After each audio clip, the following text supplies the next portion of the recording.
Som. Funcionou. Eu sempre sou incrédulo com esse microfone, mas ele funciona. Boa noite, meus irmãos. Boa noite. Enquanto as crianças estão saindo, e são muitas delas, a gente vai... Eu peço aos irmãos que abram lá no Salmo 119. Salmo 119 é o salmo que nós temos estudado há alguns meses, né? Então a Bíblia dos irmãos, os irmãos que vêm com Bíblia física, né, já está marcada ali. Eu sei que alguns dos irmãos aqui escrevem na Bíblia enquanto a gente vai estudando.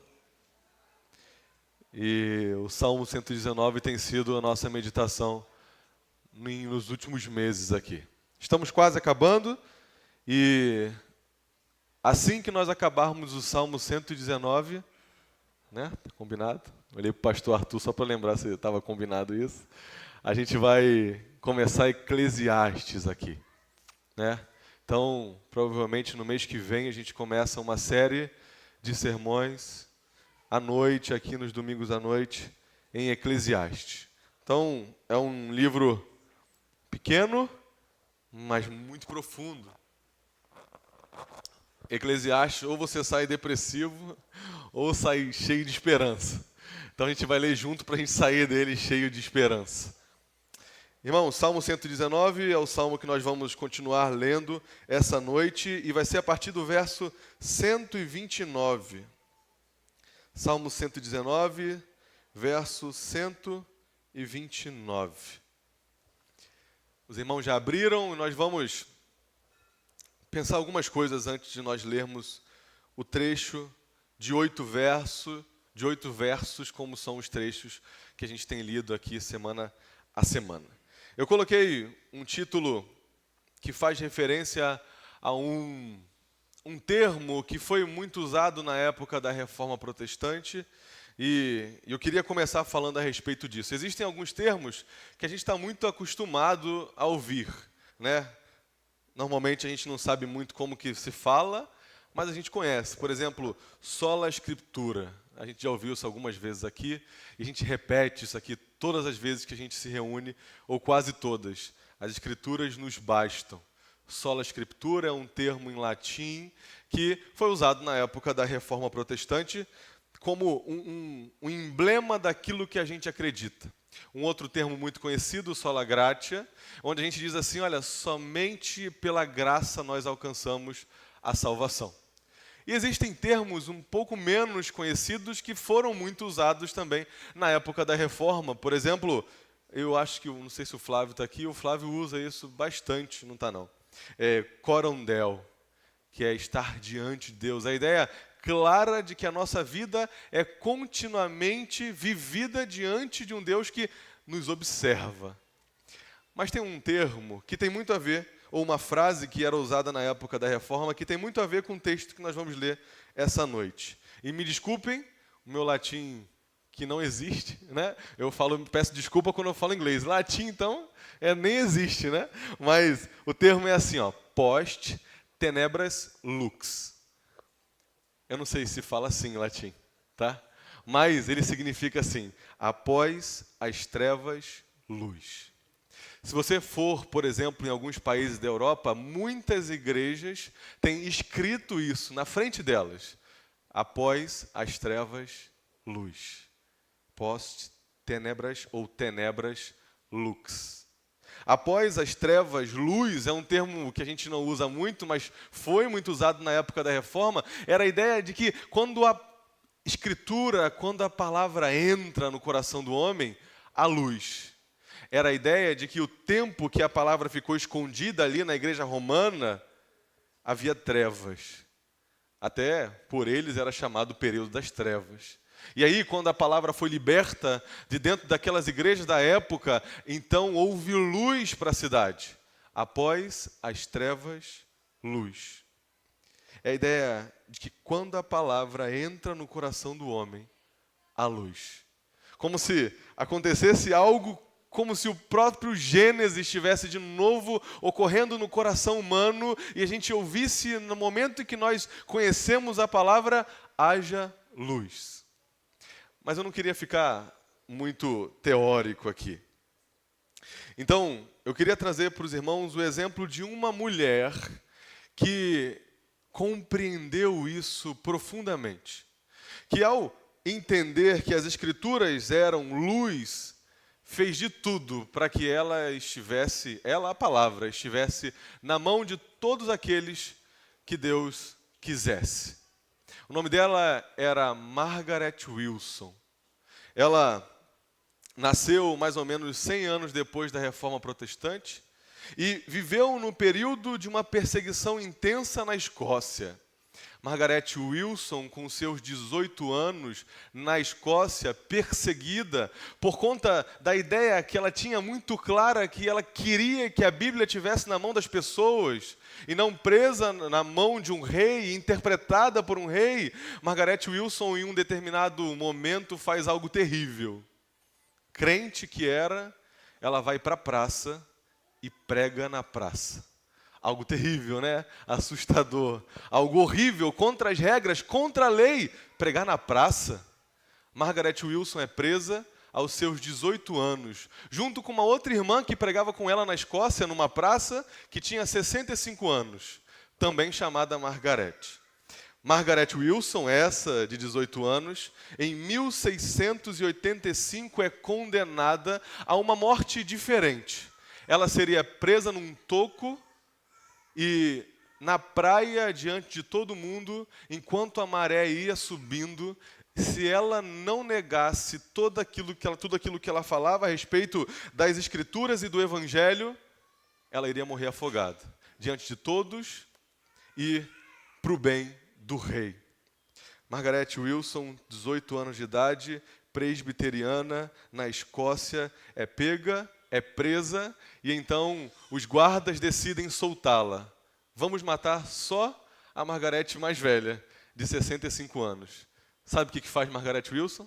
Ela sai e vai para a praça e prega de novo. Então ela pega de novo, presa, e fala assim, olha, não tem como libertar essa mulher, ela não vai parar de fazer isso, vamos cumprir aquilo que a gente tem estabelecido. Primeiro eles fazem o seguinte, pegam a Margaret mais velha, de 65 anos, prendem ela num toco, mais para longe ali do mar, e enquanto a maré ia subindo, a Margaret Wilson, de longe, dizem os autos, naquela época, que escrevem esse último dia de Margaret Wilson, que ela gritava para aquela outra mulher que estava prestes a morrer, o Salmo 25. Dizia ela gritando, Deus meu, em ti confio, não me deixes confundido. Então, aquela mulher mais velha morre afogada diante de todos. Os guardas olham para Margaret Wilson, e a gente tem registros disso, e dizem, e agora, Margaret? Vais orar pelo rei? A Margaret olha para eles e diz assim, eu oro por todos os homens, inclusive pelo rei, para que Deus o perdoe. Que coragem! Ela então é pega e no caminho de ser presa num toco, ela diz, eu não vou obedecer o rei, porque Cristo é o rei da igreja e compete a ele a minha obediência. Eles prendem ela num toco, a água começa a chegar no pescoço de Margaret Wilson, dizem os relatos que ela começa a recitar salmos e em um determinado momento a água passa da boca dela. Um dos soldados fala, é a última chance. Ele levanta o toco. Quando ele levanta o toco, ela olha para ele e diz assim, faça o seu trabalho, eu já estou fazendo o meu. E eles empurram ela para baixo. Margaret Wilson é muito conhecida dentre aqueles que morreram por conta da Reforma Protestante. É uma das mulheres que insistiu, eu quero a Bíblia na mão das pessoas. Você tem a Bíblia nas suas mãos. E às vezes você nem sabe quantas pessoas fizeram, o quanto que as pessoas fizeram e sofreram para que você tenha a Bíblia na NAA, na NVI, NTLH, e na ARA, na ARC. Uma delas, a gente está ouvindo hoje, Margaret Wilson, que um dia, se Deus quiser, encontraremos no céu. Ecoa, não ecoa na mente? Eu fico imaginando eles puxando ela e ela dizendo, faz o seu trabalho, eu já estou fazendo o meu. Assim, chega, você não vai me ver desistir. Não vai. Post tenebras lux. Depois das trevas, luz. Que luz é essa que ilumina almas assim, prestes a morrer, que não tem medo da morte?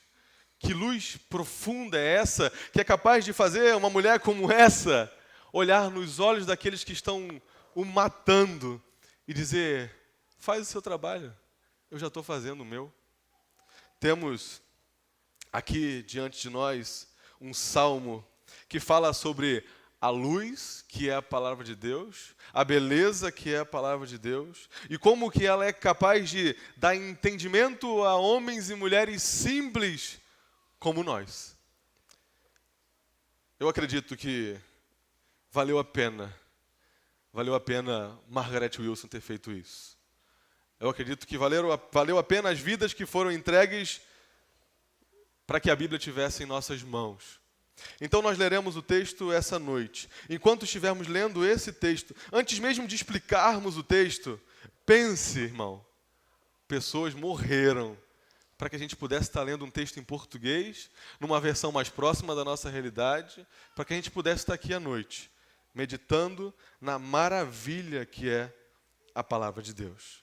Salmo 119, do 129 ao 136.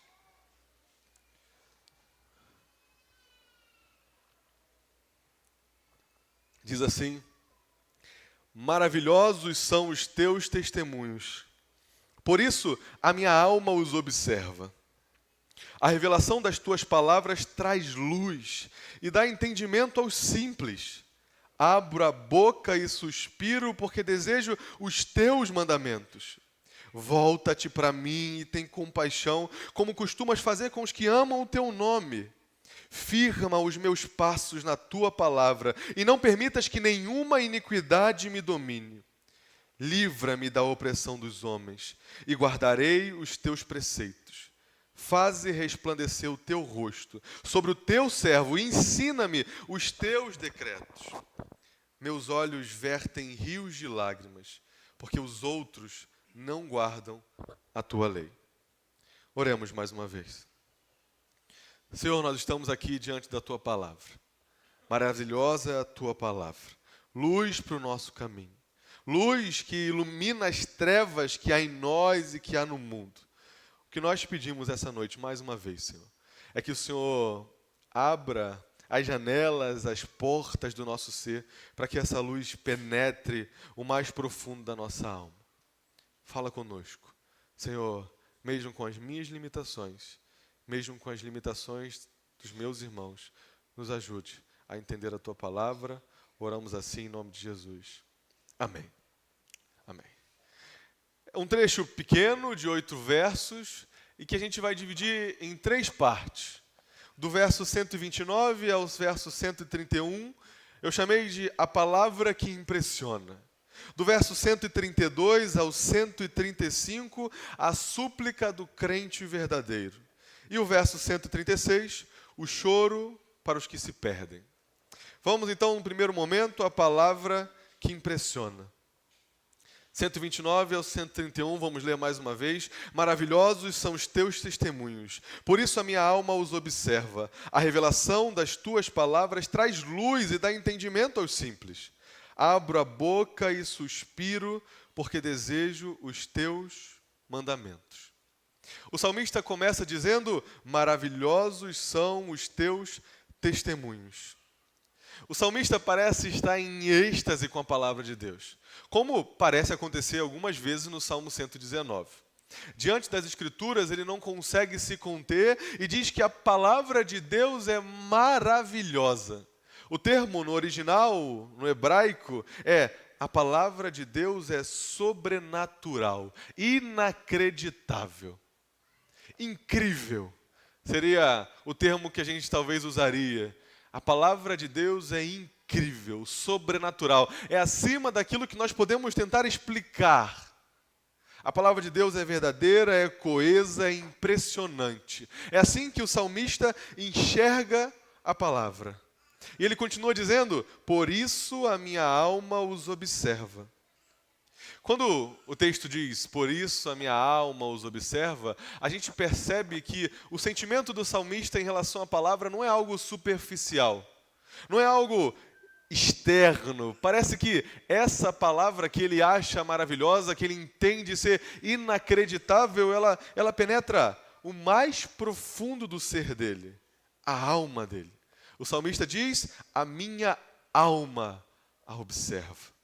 O mais profundo do ser, aquilo que a gente nem consegue compreender, diz o salmista, ela penetra a minha alma e a minha alma a observa. A gente tem falado dessa palavra observar algumas vezes aqui. No domingo de manhã, nas quintas-feiras à noite. A gente já sabe que todas as vezes que as Escrituras dizem observa, ela está falando a respeito de obedecer.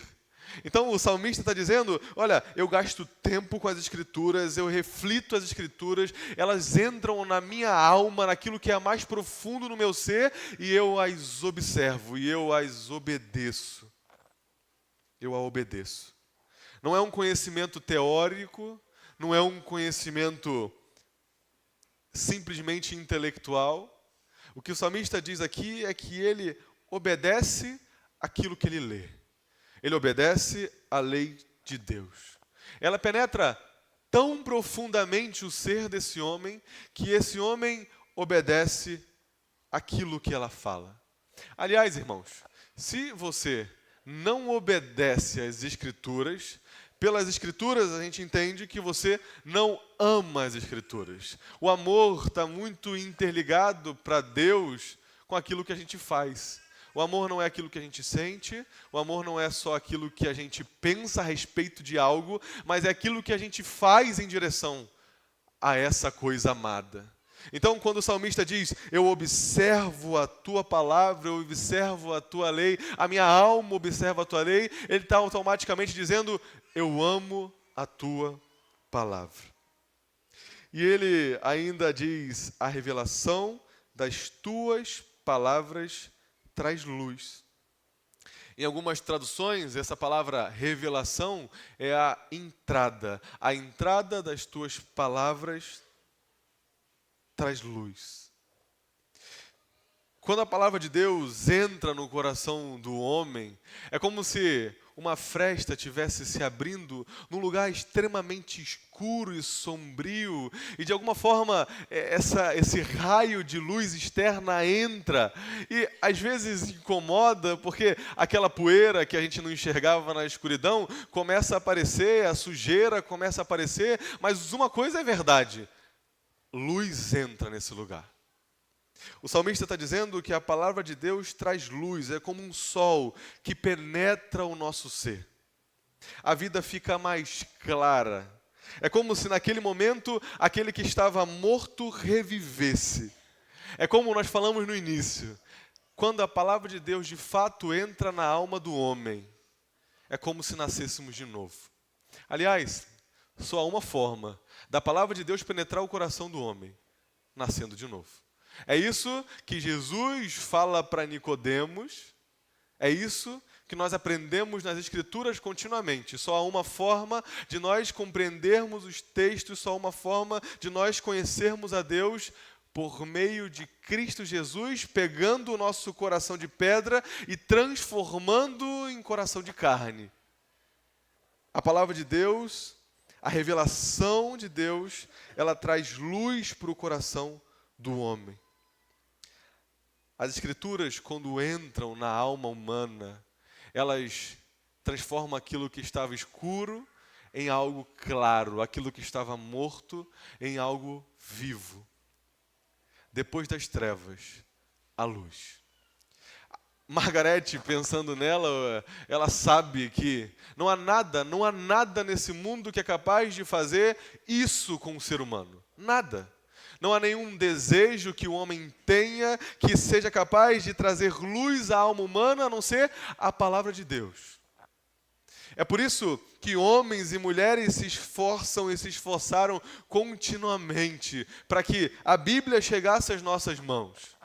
Porque é por ela que somos salvos, é por ela que somos educados, é por ela que aquilo que há de mais profundo e tenebroso da nossa alma é revelado, tratado, restaurado.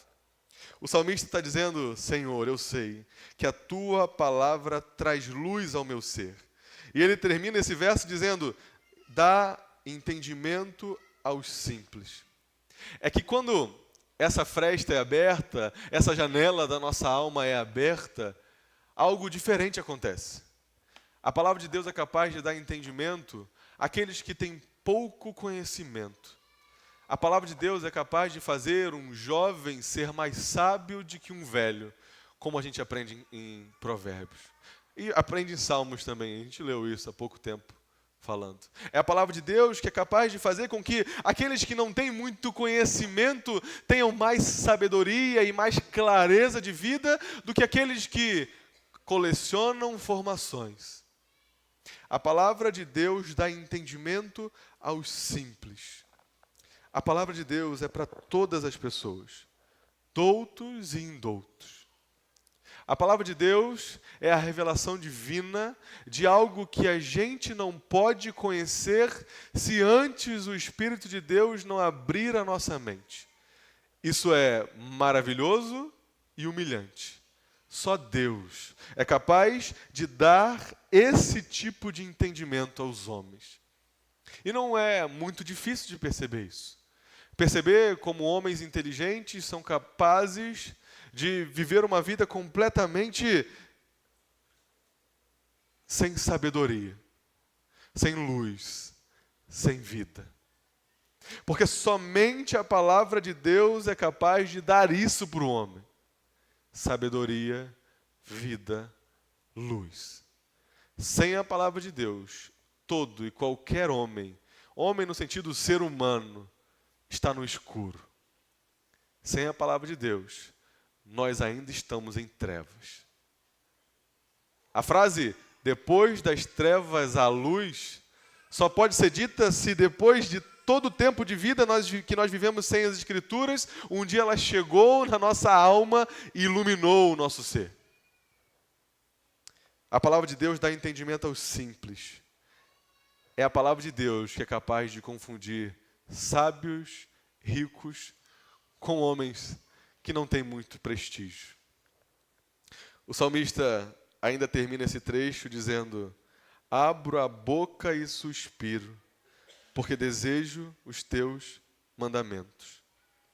Abro a boca e suspiro, no original, respiro com dificuldade.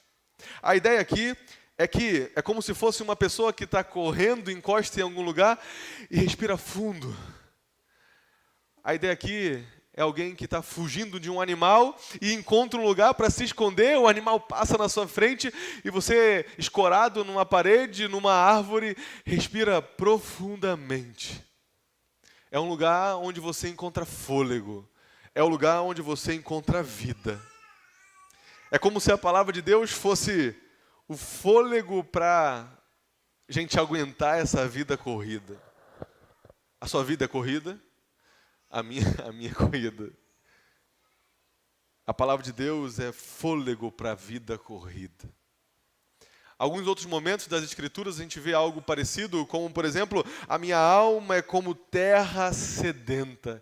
Como se, de alguma forma, o salmista repetisse continuamente: Senhor, eu preciso de Ti, eu preciso ouvir Tua voz. A minha alma está sedenta por Ti.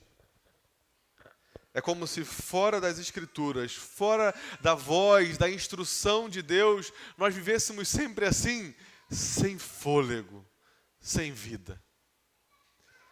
Assim como a corça suspira. Outro texto que fala a respeito dessa angústia de alma que o homem sente quando não está diante da palavra de Deus. Eu não sei se você já sentiu isso, irmão. Eu já senti isso muitas vezes. Aliás, vou contar um segredo para vocês. Dentro dos mandamentos de Deus. Então a gente acaba o primeiro bloco, em que nós chamamos a palavra que impressiona.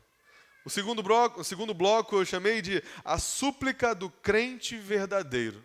Do verso 132 ao verso 135, o salmista fica aqui pedindo ao Senhor uma série de coisas. Vamos ler mais uma vez. 132. Volta-te para mim e tem compaixão, como costumas fazer aos que amam o teu nome.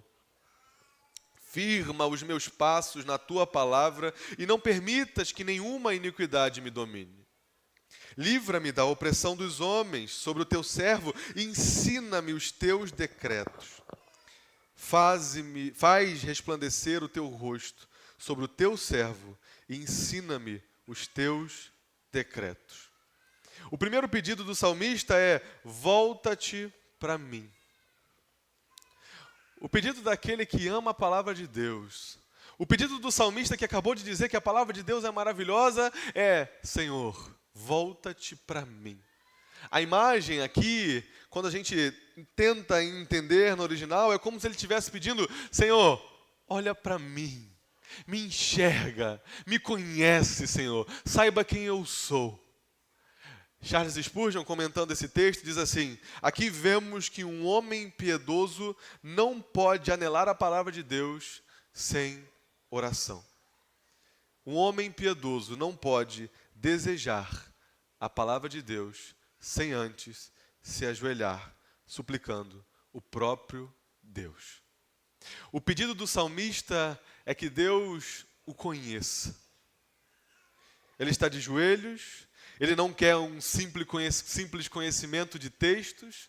Ele sabe da importância, trazendo para os dias de hoje, de nós pregarmos de forma contínua, de forma sequencial, expositiva. Ele sabe talvez que tem que ter boa hermenêutica e exegese. Ele sabe disso tudo, isso é importante. Mas Deus, eu quero que o Senhor olhe para mim e me enxergue, Senhor. Eu que estou atrapalhando ela, gritando, né? Desculpa, vou falar mais baixo. Senhor, me enxerga, Senhor. Me enxerga, Senhor. Fique em paz, gente. Isso foi só uma brincadeira mesmo. O pedido do Senhor é: Senhor, o pedido do salmista é: Senhor, olha para mim, olha para mim. Aqueles que são santos, aqueles que são crentes, desejam contemplar o Senhor e desejam que o Senhor o conheça.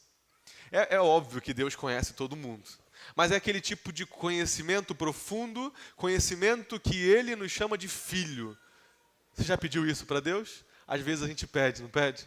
Senhor, você está vendo o que está acontecendo?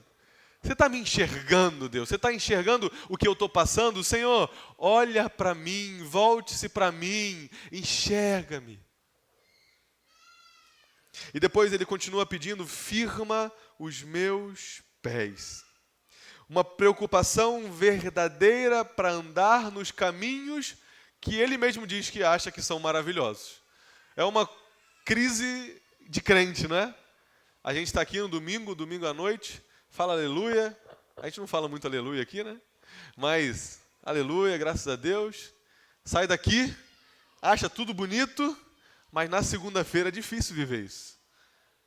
O salmista está pedindo: Senhor, diante de tudo que eu sei que a tua palavra é, firma os meus pés. É como se ele estivesse pedindo: Senhor, eu sei que eu tenho que pisar aqui, mas pega na minha perna e coloca o meu pé ali, para que eu não desvie desse caminho que o Senhor estabeleceu. E se você é crente de verdade, você sabe que é assim que a gente vive.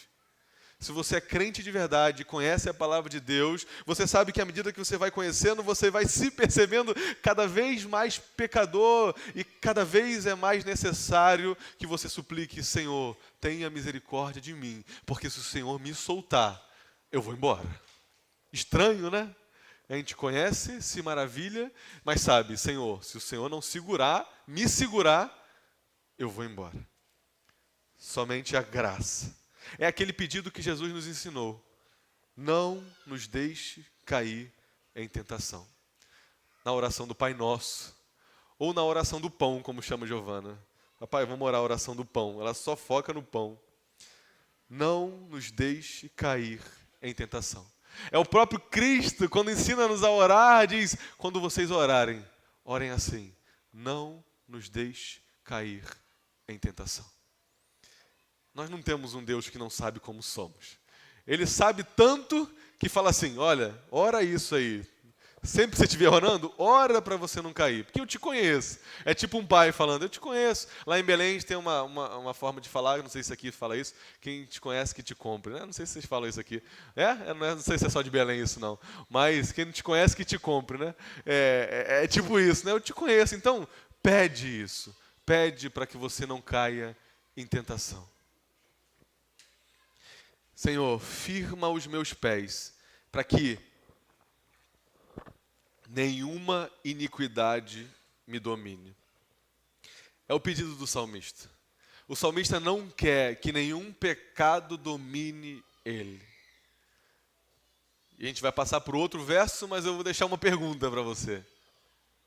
Quais são os pecados que hoje te dominam? Que não deveriam te dominar? Deus está nos ensinando a suplicar: Senhor, firma os meus pés, para que nenhum pecado domine a minha alma. Percebam que é um homem de verdade, não é um anjo voando por aí. Ele ama a palavra, crê que a palavra é maravilhosa, que ela é luz, e ao mesmo tempo ele diz: Senhor, firma os meus passos para que nenhum pecado me domine.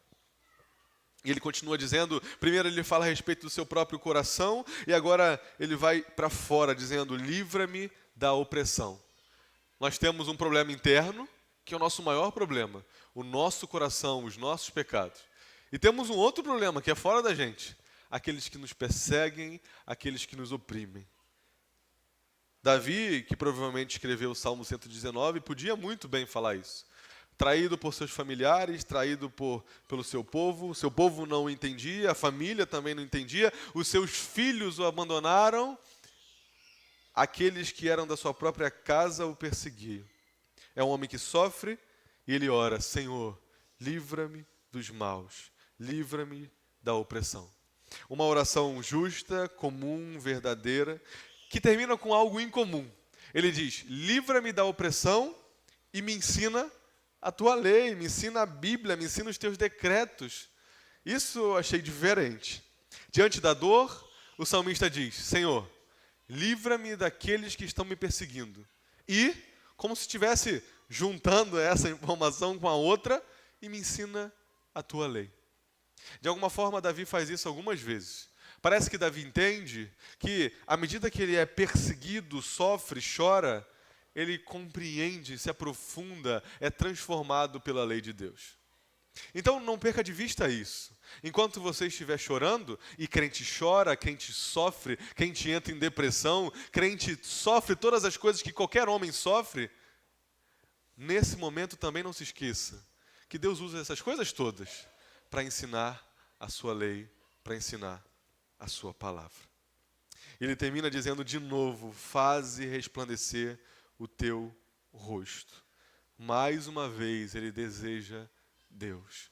Mais uma vez ele suplica por Deus. O quanto você suplica por Deus? Existe um perigo muito grande da gente sair de um movimento extremamente focado em experiências espirituais, onde a gente busca Deus, a presença de Deus, aprofundar em Deus e sentir a presença do Espírito Santo, e aí você começa a ler as Escrituras, e ao caminhar para as Escrituras, você se esfria.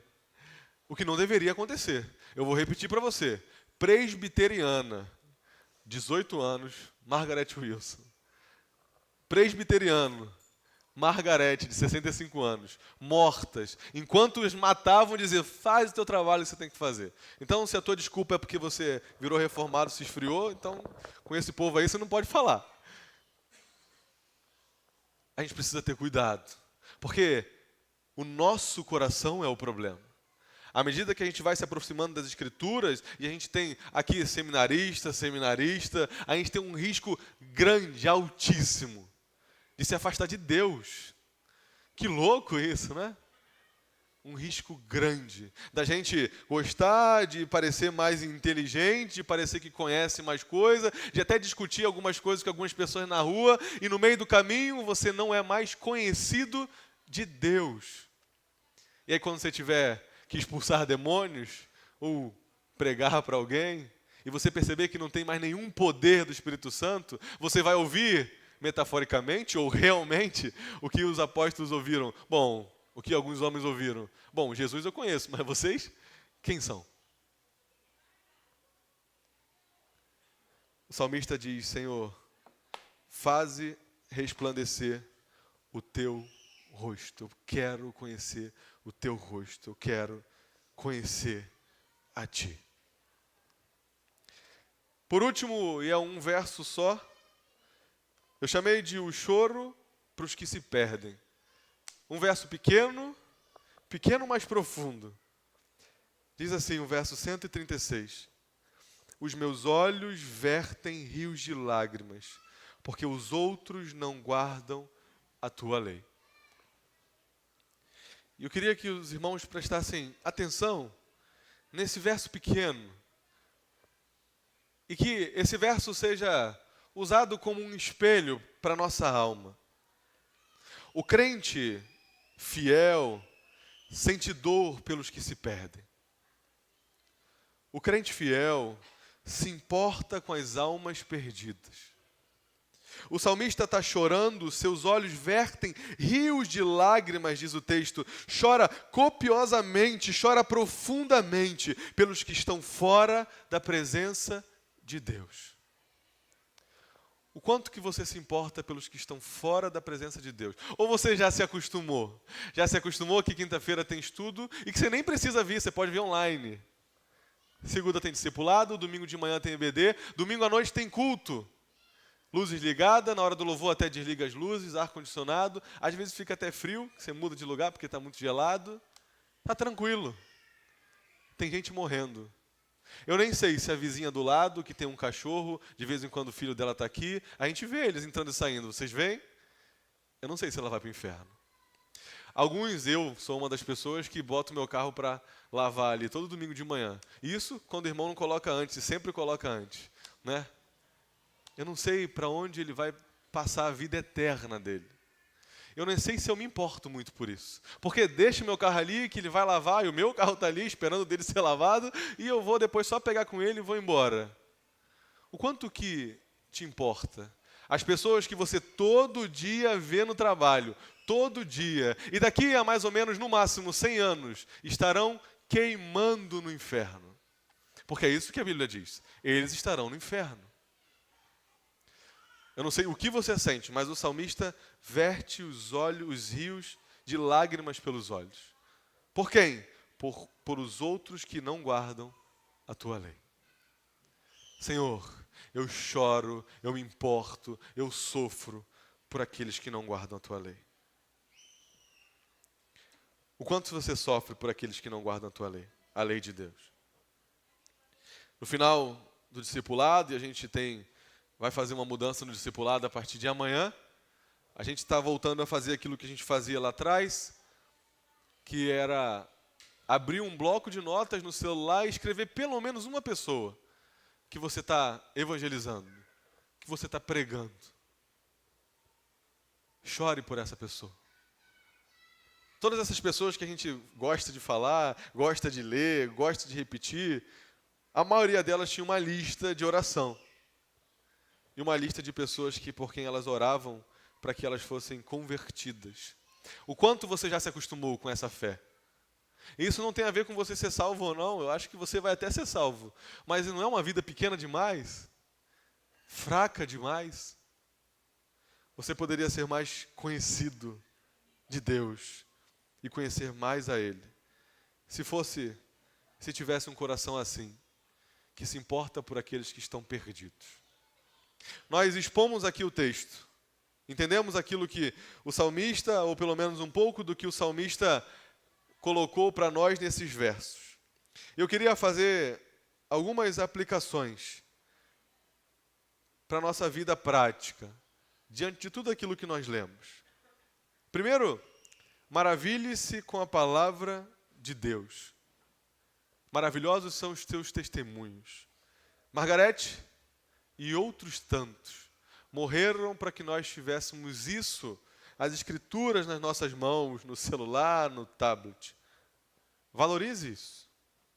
Valorize você estar num lugar que abre domingo de manhã para pregar o evangelho expositivamente, domingo à noite expositivamente, quinta à noite expositivamente, segunda à noite expositivamente. Pessoas morreram para que isso acontecesse. Deus se importa com isso. Maravilhe-se com a palavra de Deus. Suplique para que Deus mostre para você que ela é tão importante a ponto de você morrer por ela. O que você vai fazer se um dia no Brasil for proibido ler a Bíblia? O que você vai fazer? Você vai ser um daqueles que vão perder emprego, que vão enfrentar, para que ela não seja tirada de nós ou não? Isso não acontece aqui, não sei se um dia vai acontecer aqui, mas acontece em alguns lugares. A palavra de Deus é maravilhosa, surpreendente, emocionante. Eu vou falar rapidamente alguns termos que a própria Bíblia chama ou trata a si mesmo em relação à revelação de Deus. A Bíblia diz que a palavra de Deus é tesouro, Salmo 119. Diz que é luz, Salmo 119 também. Diz que é fonte, em Efésios 5. Diz que é doçura, no Salmo 119, 103. A palavra de Deus diz que ela é espada em Hebreus 4:12. Diz que ela é semente em Lucas 8:11. Diz que ela é rocha em Mateus 7:24. A palavra de Deus é esperança, Romanos 15:4. A palavra de Deus é voz, João 10. A palavra de Deus é revelação, 2 Pedro 2:1. O livro que está nas nossas mãos, conta a maior história da existência humana.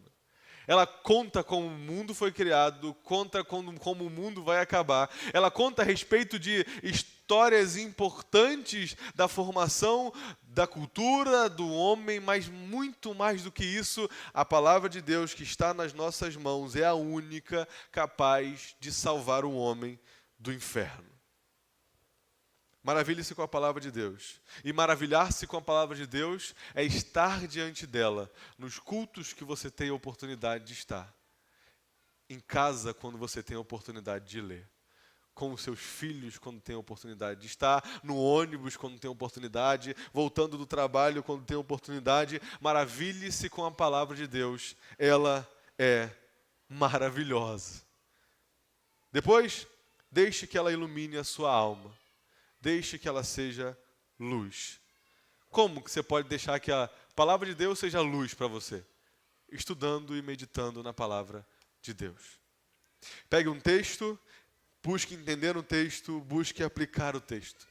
Se você tem dificuldade de fazer isso, pega o texto de domingo à noite e releia o texto na segunda, na terça, na quarta. Se ainda está difícil, você manda uma mensagem para alguém. Que maravilhoso é saber que alguém está meditando na palavra de Deus, pensando a respeito daquilo que nós temos falado aqui continuamente. Se ajoelhe e suplique, Senhor, ilumina a minha alma com a sua palavra.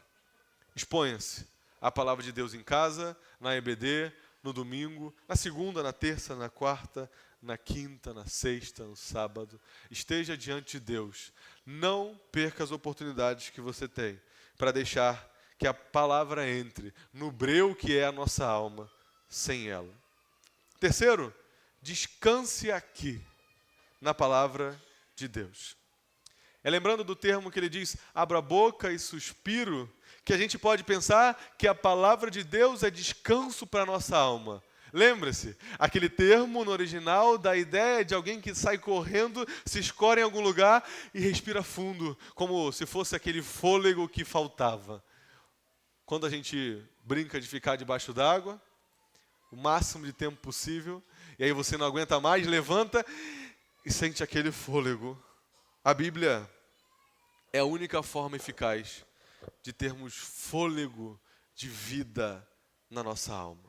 A palavra de Deus é útil para o ensino, para a repreensão, para a correção e para a educação na justiça, a fim de que o servo de Deus seja perfeito e perfeitamente habilitado para toda boa obra. 2 Timóteo 3,16.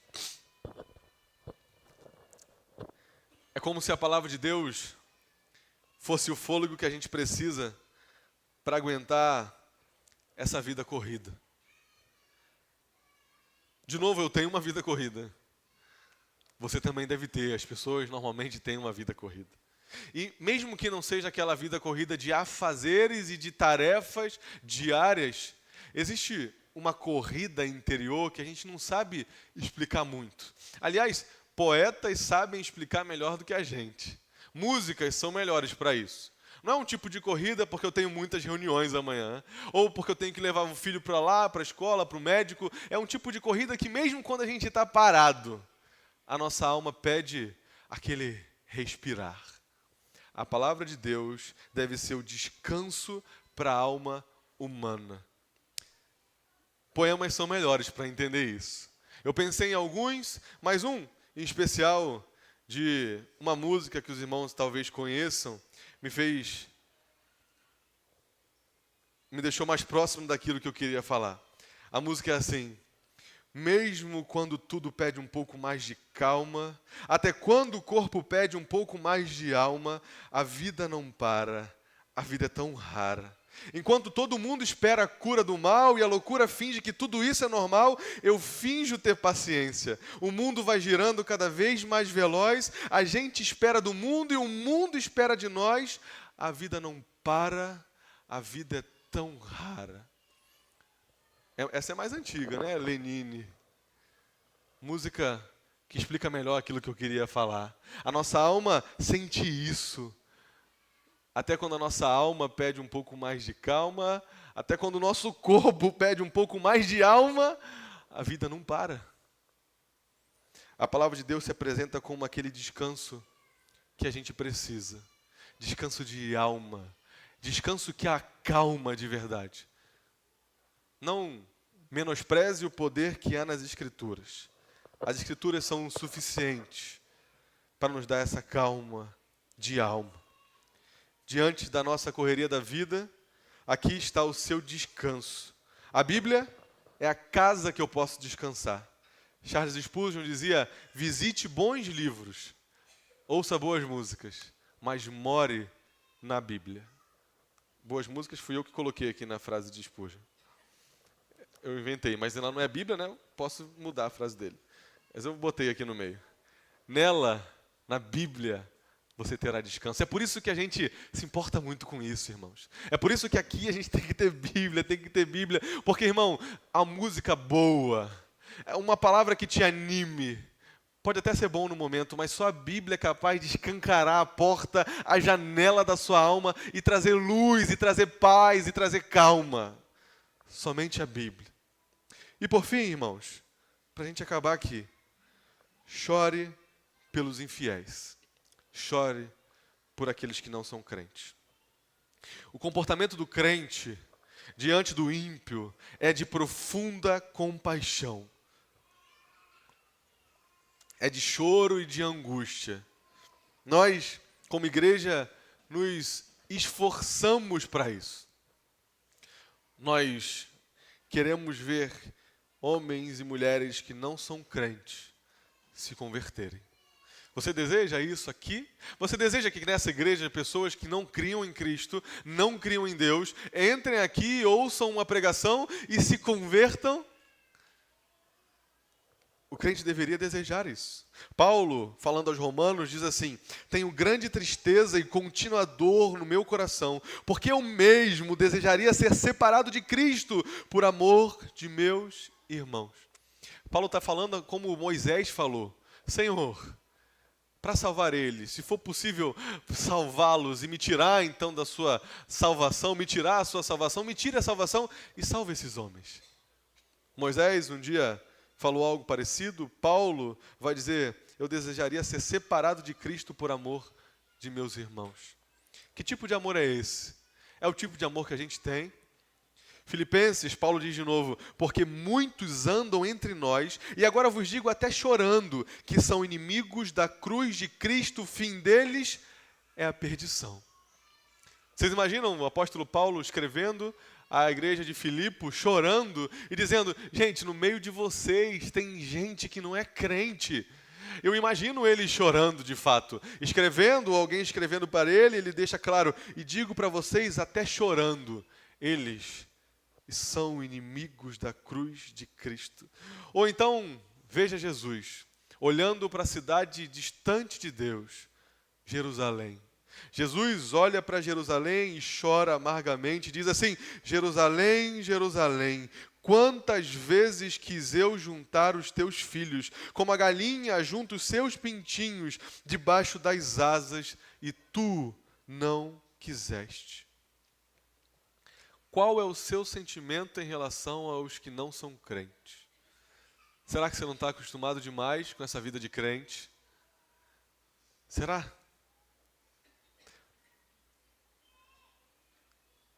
Diante de tudo aquilo que nós falamos essa noite, eu queria que você lembrasse que toda a palavra de Deus, toda a Escritura fala a respeito de Jesus. Tudo que a palavra de Deus fala e é reflexo daquilo que Jesus é. Quer ver? Pensem comigo, Jesus é maravilhoso. Jesus é maravilhoso, conselheiro, Deus forte, Pai da eternidade. A palavra de Deus é luz e Jesus é a luz do mundo. É porque a palavra de Deus aponta Jesus. A palavra de Deus é descanso. E Jesus é o quê? Senão descanso para aqueles que estão cansados e sobrecarregados. É por isso, irmãos, que a gente não aceita que tire a palavra de Deus do púlpito, porque ela fala a respeito de Jesus. A palavra de Deus é o reflexo do próprio Cristo, aquele a quem nós adoramos. É a palavra de Deus que diz que Ele é maravilhoso, que Ele é descanso, que Ele é luz. Aliás, é por isso que esse livro aqui é luz, é descanso, é maravilhoso. É porque esse livro fala a respeito de Jesus. E a gente vai terminar esse momento de uma forma diferente. Eu queria que você meditasse em tudo aquilo que nós falamos, que você pensasse a respeito da maravilha da palavra, do tempo que você está gastando diante dela, que você meditasse a respeito do descanso que temos nela, que você se lembrasse que nós estudamos e meditamos na palavra para termos passos firmes em Deus, em Cristo. Mas eu queria acabar no último verso. No verso que diz que o salmista chora por aqueles que se perdem. Meus olhos vertem rios de lágrimas, porque os outros não guardam a sua lei. Eu queria que você, nessa noite, saísse daqui pensando a respeito daqueles que não guardam a sua lei. Primeiro, eu queria que você, se você é crente, pensasse a respeito daqueles que estão perto de você e que não guardam a lei de Deus, não creem na lei de Deus. Eu queria que você se lembrasse que em pouco tempo, se eles não crerem em Cristo Jesus, eles estarão para sempre, eternamente, distantes de Deus, no inferno. É isso que a Bíblia repete o tempo inteiro para a gente. É por isso que a gente prega o Evangelho. Então, se você é crente aqui, está sentado nos bancos e é um crente verdadeiro diante de Deus, eu queria que você pensasse em pelo menos uma pessoa que você convive, que você vive diariamente e você sabe, está tudo bem para você, que ela vai para o inferno se amanhã ela tiver um mal súbito. Quais são os seus familiares que hoje precisam ouvir o Evangelho? Um filho, um pai, um irmão, um tio? Ainda há esperança se eles ainda estão por aqui? O quanto que você chora por eles? Quanto tempo, comparado ao tempo que você está no Instagram, é o tempo que você chora por aqueles que você sabe que vai para o inferno, que vão para o inferno? A gente vai terminar esse momento orando por essas pessoas. Eu vou pedir para os irmãos da música subirem. Eles não vão fazer um fundo musical para a gente ficar emocionado, só vão subir. E a gente vai orar em silêncio por essas pessoas. E depois eu vou orar, fechando esse momento do estudo, da meditação. Mas os irmãos podem subir. Eu queria falar, enquanto os irmãos estão subindo, que tem gente aqui que talvez não seja crente. E olha, ser crente ou não ser crente não é sobre o tempo que você está na igreja. É que existe uma confirmação no nosso interior, que o próprio Espírito de Deus nos dá, quando a gente vai lendo as Escrituras, que confirmam se nós somos ou não filhos de Deus. Se confirmam se nós estamos ou não vivendo aquilo que a palavra de Deus nos ensina que deveríamos viver. Alguns de nós aqui podem estar com a mente cauterizada, e eu creio que o Espírito Santo é poderoso para quebrar a sua mente, que finge o tempo inteiro que você é crente. E agora diante de você está uma mensagem. Você, se não estiver em Cristo, passará a sua eternidade no inferno. Eu queria que você, que sabe que não é crente, colocasse a sua alma diante de Deus e pedisse para que Deus te segure e te transforme em crente. Crente em Cristo Jesus. Não é sobre você vir aqui na frente, eu nem sei quem não é crente, ninguém sabe. Mas você talvez saiba. E talvez você, por ter sido iluminado nesse momento pela palavra de Deus, tenha uma consciência que nunca teve. Senhor, eu não sei se eu sou crente, não. E que então você coloque você nessa oração. Nós vamos ter um momento silencioso de oração pelos nossos filhos, nossos irmãos, nossos pais, nossos tios, colegas de trabalho, que não são crentes. E por nós mesmos, se não formos. E depois eu vou orar e a gente vai cantar mais um louvor.